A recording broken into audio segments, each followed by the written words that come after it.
SSLC +2 result കാത്തിരിക്കുന്നവർ നിങ്ങളുടെ പരിചയത്തിലുണ്ടോ? അതോ നിങ്ങൾ തന്നെയാണോ അത്? എങ്കിൽ ഒരു കാര്യം ശ്രദ്ധിക്കുക. ഇപ്പോൾ വന്നിട്ടുള്ള വാർത്തയുമായി ബന്ധിപ്പിച്ചാണ് ഞാൻ പറയുന്നത്. ഹൈദരാബാദിൽ ഒരു പരീക്ഷയുടെ റിസൾട്ട് വന്നിരുന്നു. അത് Telangana state board of intermediate എഡ്യൂക്കേഷന്റെ റിസൾട്ട് ആണ് വന്നത്. 7 പേരാണ് ആത്മഹത്യ ചെയ്തത്. 6 പെൺകുട്ടികളും ഒരു ആൺകുട്ടിയും. ഇത് ഇപ്പോഴുള്ള കണക്ക് മാത്രമാണ്. പലയിടങ്ങളിലും പലരും മരിച്ചു എന്ന് പോലീസുകാർ തന്നെ പറയുന്നുണ്ട്. അപ്പൊ സ്വാഭാവികമായിട്ടും നമ്മുടെ നാട്ടിൽ മെയ്യിൽ റിസൾട്ട് വരികയാണ്. മെയ് ആദ്യവാരത്തോടനുബന്ധിച്ച് SLCയുടെ റിസൾട്ടും മെയ് അവസാനത്തോടുകൂടി +2വിന്റെ റിസൾട്ടും വരുമ്പോൾ മാർക്ക് കുറഞ്ഞു എന്നതിന്റെ പേരിൽ കുറ്റപ്പെടുത്തുകയും അതിനൊപ്പം മറ്റുള്ള കൂട്ടുകാരും അല്ലെങ്കിൽ ബന്ധുമിത്രാദികളിലേക്ക് മക്കളുമായിട്ട് കമ്പയർ ചെയ്യുമ്പോൾ ഇപ്പോഴത്തെ കുട്ടികൾക്ക് അത് താങ്ങാൻ പറ്റിയെന്ന് വരില്ല. അവർ ചിലപ്പോൾ ആത്മഹത്യ ചെയ്തേക്കാം. അങ്ങനെ വല്ല കടുങ്ങുകയും ചെയ്താൽ നിങ്ങളുടെ ജീവിത അവസാനം വരെ ഈ കുറ്റപ്പെടുത്തിയ ആരാണോ അവരുടെ ജീവിത അവസാനം വരെ അവർ കുറ്റബോധത്തോടെ തന്നെ ജീവിക്കേണ്ടി വരും. കാരണം ആ കുട്ടിയെ ഇല്ലാതാക്കിയതിന് ഒരു പങ്ക് ഞാനാണെന്ന കുറ്റബോധം നിങ്ങളെ വേട്ടയാടിക്കൊണ്ടിരിക്കും. അപ്പൊ മെയ് ആദ്യവാരം റിസൾട്ട് വരുന്നതും മെയ് അവസാന വാരം +2ന്റെ റിസൾട്ട് വരുമ്പോഴും സ്വാഭാവികമായിട്ടും അതിന്റെ ഭയത്തിലാണ് ഇപ്പോഴുള്ള കുട്ടികൾ.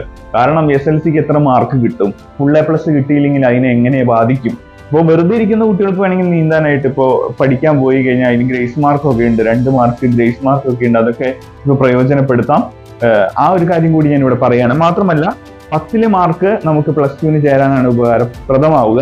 പിന്നെ ഒരു ഉപകാരം, SLCയുടെ മാർക്ക് കൊണ്ട് എന്താണ് ഉപകാരം എന്ന് ചോദിച്ചാൽ, പോസ്റ്റ് ഓഫീസിൽ ഡാക് സേവകാണെന്ന് തോന്നുന്നു. ആ പോസ്റ്റിലേക്ക് SLCയുടെ കൂടുതൽ മാർക്കുള്ളവരെയാണ് പരിഗണിക്കുക. അത് സ്ഥിരം നിയമനമാണ്, പക്ഷെ വലിയ ശമ്പളം ഒന്നും ഉണ്ടാവില്ല.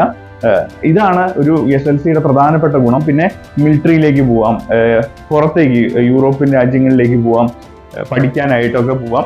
അപ്പൊ അങ്ങനെയൊക്കെ കുറെ ഓപ്ഷൻസ് ഉണ്ട്. അങ്ങനെ ഒരു കാര്യങ്ങൾക്കാണ്. അത് നമുക്ക് താല്പര്യമില്ലെങ്കിൽ നമുക്ക് ആ മാർക്ക് ഫുൾ A+ലൊന്നും കാര്യമില്ലാത്ത രീതിയിൽ നമുക്ക് അത് മാറ്റിവെക്കാം. പിന്നീടുള്ളത് ഏറ്റവും പ്രധാനപ്പെട്ട കാര്യം +2ന് ചേരാനുള്ള മാർക്ക് എന്നതാണ്. ഒരുവിധപ്പെട്ടവിടത്തൊക്കെ സീറ്റ് ഒഴിവ് വരുന്നത് കൊണ്ട് തന്നെ SLCയുടെ മാർക്കൊന്നും അത്ര പ്രാധാന്യമുള്ള കാര്യമല്ല.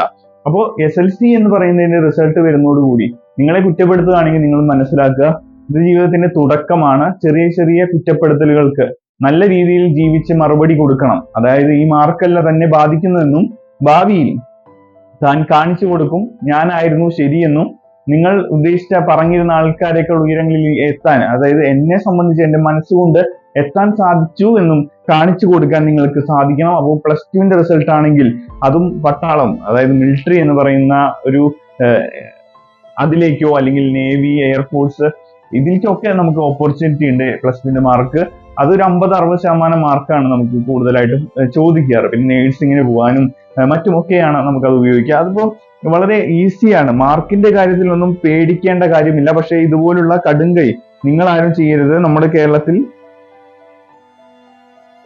ഒരിക്കലും ഇത് സംഭവിക്കരുത് എന്നാണ് എൻ്റെ ആഗ്രഹം.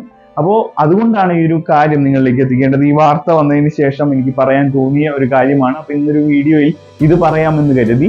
അപ്പോ SLCയുടെ റിസൾട്ട് വരുന്ന സമയത്ത് അതിന്റെ മാർക്ക് വെച്ച് നമുക്ക് എങ്ങോട്ടൊക്കെ പോവാം, എന്ത് ജോലിയൊക്കെ കിട്ടും, എന്തൊക്കെ പഠിക്കാൻ തിരഞ്ഞെടുക്കാം, എന്താണ് അടുത്ത സ്റ്റെപ്പ്, +2 കഴിഞ്ഞാൽ എന്ത് തിരഞ്ഞെടുക്കണം, ഇതൊക്കെ പറ്റി നമുക്ക് വീഡിയോ ചെയ്യണമെങ്കിൽ നിങ്ങൾ കമന്റ് ഇട്ടാൽ മതി. അപ്പം നമുക്ക് അതിനെക്കുറിച്ച് ഒരു വലിയ വീഡിയോ തന്നെ ചെയ്യാം.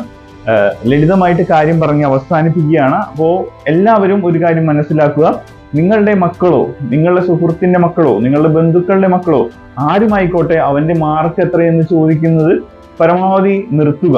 അവൻ എന്തോ ആയിക്കോട്ടെ, അവൻ SLC കഴിഞ്ഞു, ഇനി അടുത്ത പരിപാടി എന്താണ് എന്ന് വേണമെങ്കിൽ ചോദിക്കാം. അതും അവരുടെ പേഴ്സണൽ കാര്യത്തിൽ ചോദ്യം ചെയ്യുമ്പോൾ അവർക്കത് വേദനിക്കുന്നില്ല എന്നുള്ള തരത്തിൽ തന്നെ ചോദിക്കാൻ നോക്കുക.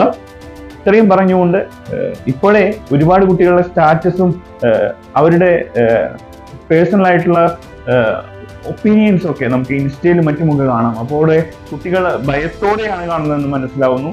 കാരണം കുറെ പേര് ഇപ്പോഴേ ചോദിച്ചു തുടങ്ങി ഭാവി പരിപാടി എന്താണ്, എത്ര മാർക്ക് നിനക്ക് കിട്ടും, ഈ ഒരു ചോദ്യങ്ങളെ എങ്ങനെ അവര് കാണുമെന്നറിയില്ല.